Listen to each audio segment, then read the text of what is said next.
Well, now to the latest in the war between Israel and Hamas and the ceasefire deal that's on the line. Secretary of State Antony Blinken says that Hamas wants to make numerous changes to the current proposal that was endorsed by the UN Security Council. ABC's Perry Russum has the story.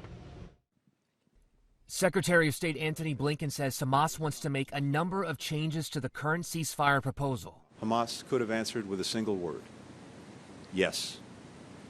Instead, Hamas waited nearly 2 weeks and then proposed more changes, a number of which go beyond positions that it previously taken and accepted.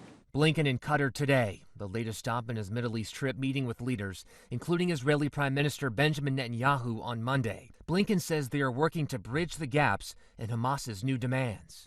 You have to question whether they're proceeding in good faith or not. Early this morning, an unprecedented escalation at Israel's border with Lebanon. The IDF says more than 160 rockets were fired by Hezbollah in Lebanon in a 2-hour window.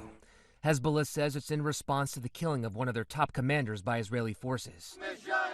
Today in the West Bank, a funeral procession for 3 Palestinian militants killed during an IDF raid yesterday. Israeli forces say 4 of the 6 killed were armed militants, and there was an exchange of gunfire. In Gaza, as this family searches for water, the Hamas-run health ministry says more than 37,000 people have been killed since the war started. Blinken stressing the need for a ceasefire deal. The longer this goes on, the more people will suffer.